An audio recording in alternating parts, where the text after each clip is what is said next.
Panthers fans, welcome into the 2025 NFL Combine. Here with General Manager Dan Morgan. Dan, you've been to a few of these now. You sit in on a lot of these interviews.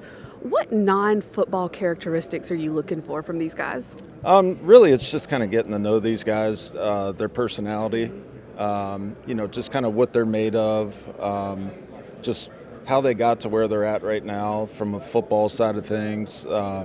Their football journey, how did they get there, who got them into it, and just kind of like find out where their love of the game came from. And it's interesting just kind of hearing all the stories and that all these guys have, because every story is unique and all these guys are unique, and it's just about finding the right fit for us. Speaking of the right fit, the D-line class in particular is really, really deep this year, that pass rusher group as well. When you have a top 10 pick, does something like that play into your hand, and what do you see from this group? Yeah, I think it's a pretty deep draft overall. Obviously, defensive line, outside linebacker is a point of emphasis for us. We need some help there, so to have a top 10 pick is really valuable, and we're going to leave all options on the table.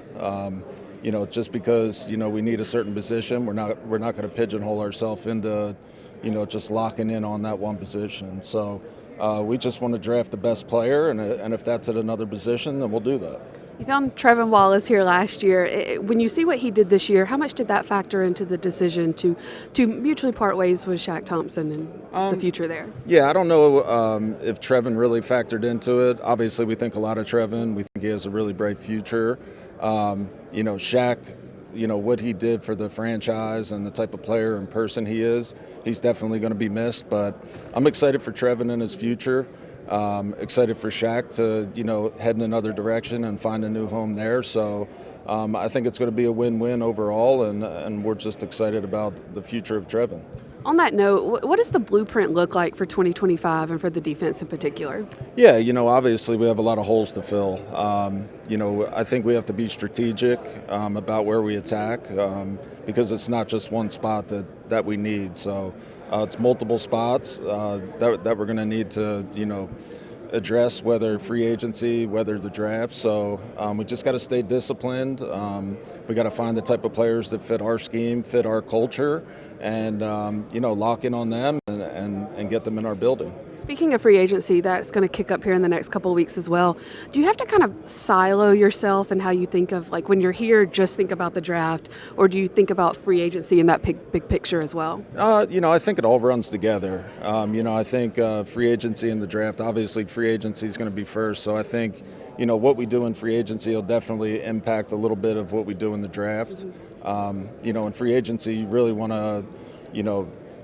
to supplement there. You want to add some depth. You want to add some players. That way, you're not forced to really fulfill a need in the draft. So, we just got to keep staying disciplined and just bring great players in. Last thing, way back when, I think it was 2001, a young linebacker from Miami was here at the Combine. Do you remember what your 40 time was? So I didn't run here. So back when I came here, we at the University of Miami, we always had multiple first-round draft picks. So we had the luxury of being able to go down, work out in our hometown at our facility down there, and all the scouts, we knew they'd be there because there was a lot of prospects. So we were a little spoiled back then, but yeah, it was a lot of memories back then. Nice little flex for the U. We'll let him have that one. Dan, thanks so much. Have a good week here. Thanks.